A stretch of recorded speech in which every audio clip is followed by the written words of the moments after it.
And welcome to another edition of BCSN Sports Flash. Greg Franke here with you tonight, and we are going to be talking to an outstanding former volleyball player from Notre Dame Academy in Amanda Fioritto. However, that's hardly all. In fact, I'd say not even close to the most significant thing about your background. As a matter of fact, this is a culmination of several years I've been waiting to have this interview. I think it was after, and none of us could quite remember what it was, but after some volleyball event, a group of us went to a restaurant, and people were rehashing whatever game it was, and there was interesting volleyball conversation. And then there's this young lady across the table, and she's starting to talk about all the great issues in the world and in the Middle East, and it was one of the most fascinating conversations I can recall ever having with a young person on BCSN. So I thought I got to get her on the air for a more extended conversation. Did a little piece a couple of years ago in the BCSN yearbook, and so here we are tonight. And certainly that was just fascinating. You spent some time, and you lived in Jordan for a time, and you were in Egypt at the time of the revolution, the Arab Spring a few years ago, and got to take part in a rally. Talk about how you ended up in that setting. Great. Well, thank you for having me. I guess it all started when I went to college at the University of Dayton. I came in as an international studies major. That was what I came in declared as. And as an international studies major, you have to declare a language, obviously. So I picked Arabic after always being interested in the Middle Eastern region, growing up with it in the news constantly, being really interested in the different Abrahamic faiths, that sort of thing. So yeah, you once advocated your family converting to Judaism, I understand. Yeah, is that correct? Among other things, yeah. Because of 8 days of Hanukkah instead of one day of Christmas. Also ancient Greek religions, I was a precocious child, I guess. But yeah, I was always interested in the region and the politics and the culture associated, so I just started taking classes in Arabic. And when I had finished with what Dayton had to offer in Arabic, I decided to study abroad to further my language skills.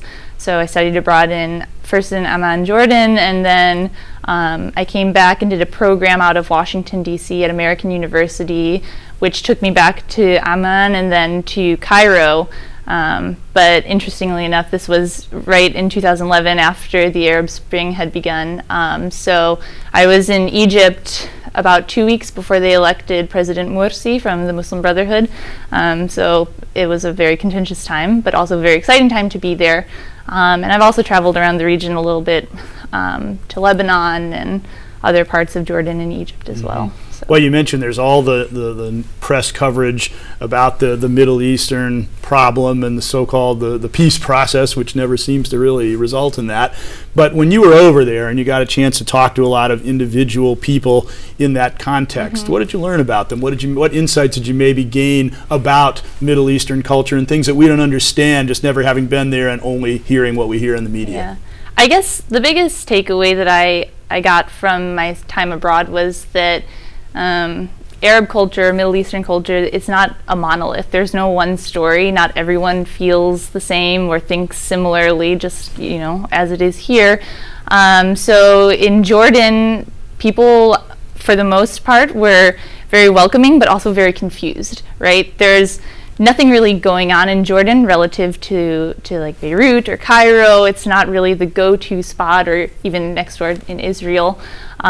People are kind of perplexed when a foreigner shows up in Amman. They're like, what are you doing here? Why would you be like, you could go anywhere. You could go to Dubai where it's like really ritzy, or you could go see like the pyramids. So what are you doing here in Amman? And so I would always have to explain, like, I'm a student, I'm studying at the university. I came because, this country's cool too, and there's lots of exciting things for me to see here. Petra, where they filmed Indiana Jones, and the Wadi Rum Desert, where Lawrence of Arabia hid out. So it's not obvious to them why anyone would want to come to their country sometimes. But once I explained that to them, they're so welcoming, and they basically just took you in as family. Then after talking with my neighbor for like 5 minutes, at my doorstep the next day was a plate of grape leaves that she had hand rolled for me and my roommates. And my tutor would not only tutor us in Arabic, but would cook this like huge feast whenever I came over for lessons. It was just like really welcoming and warm and inviting. You once you just like sit down and tell your story to someone, you become sort of family, which is really interesting. In Egypt, it's a little different.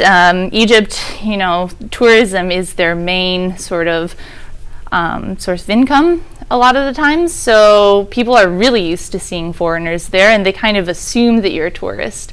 So when I was walking across Tahrir Square one day, someone just started drawing the Egyptian flag on my arm, and then asked for $5 for his artwork. Services. Yes. So without even may being prompted. Not have requested, but so it was a little different, but that was I had gone to Egypt after living in Jordan for a long time and was like, oh, I know what this is going to be like. This is going to be just the same, and it was completely different. And even the language spoken, I spoke Jordanian Arabic. No one wanted to speak Jordanian Arabic to me in Egypt, so they all pretended not to understand what I was saying. It's like trying to speak Russian in the Ukraine, right? And I didn't speak Egyptian Arabic, so ultimately had to revert back to English. But it's just that was my main takeaway, is that each country and each person that you talk to has a different story and a different view of the world, and not everyone sees the Middle Eastern story, I guess you will, in the same light. Well, I regret that this isn't Meet the Press and we can't go on with these things, the questions that come from this for the next hour or so. But it's interesting that now you've been working in Washington, D.C., and you're kind of involved in more domestic kind of issues, and said ultimately you might like to merge the two.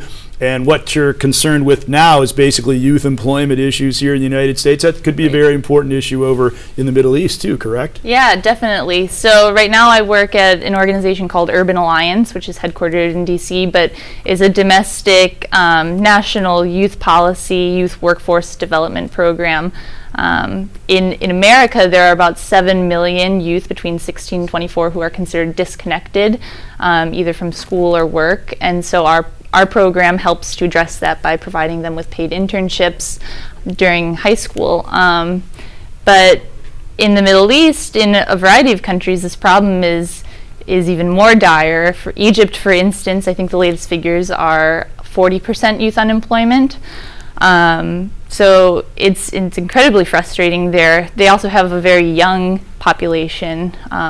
Nearly 2/3 of their population are young, not old, and coupling that with the inability to find work can lead to some very palpable frustration among residents that make dealing with other problems that we see in the news all the time nearly impossible.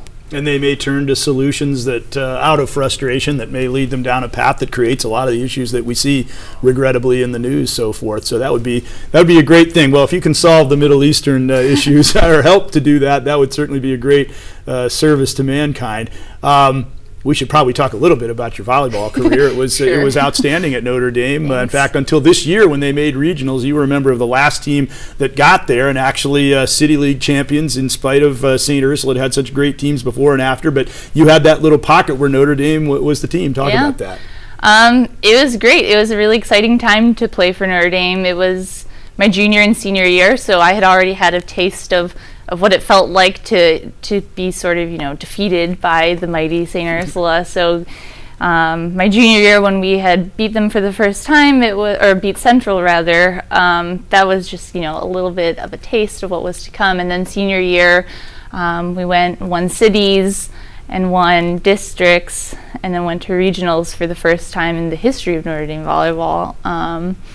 And although we ultimately lost and didn't get to make it to the state tournament, it was just a really proud moment for me to be a part of something so historic for my school. Yeah, you had Paige Roback, who was an outstanding player. Mm-hmm. You were an outstanding player. You had several Division I offers, but you had a really good chemistry on the team too, right? Yeah, it was great. We were all friends and hung out, on and off court, and would go to each other's houses to get ready for games, and just do some huddling up before the games started. I think that was what helped contribute to our success, was that we all sort of spent time before the game getting in the zone and getting into one mindset so that we could play as a team. But ultimately, all these other areas of interest you had just kind of made it impractical to continue playing and making all the time commitments necessary for Division I volleyball.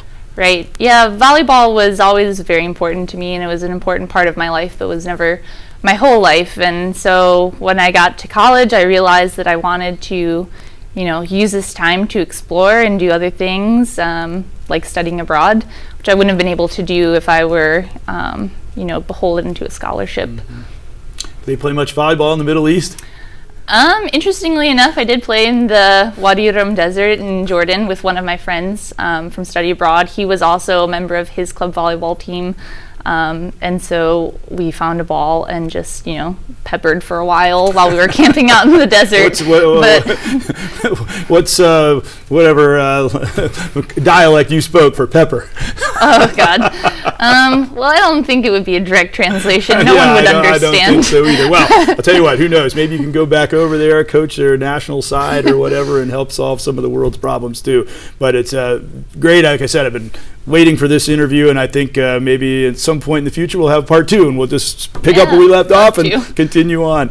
But thanks for joining us here. Thank very you much. for having That's me. Amanda Fioritto, former volleyball player for Notre Dame, involved in many, many very, very interesting pursuits in her post-high school and college days. Greg Franke saying so long for BCSN Sports Flash.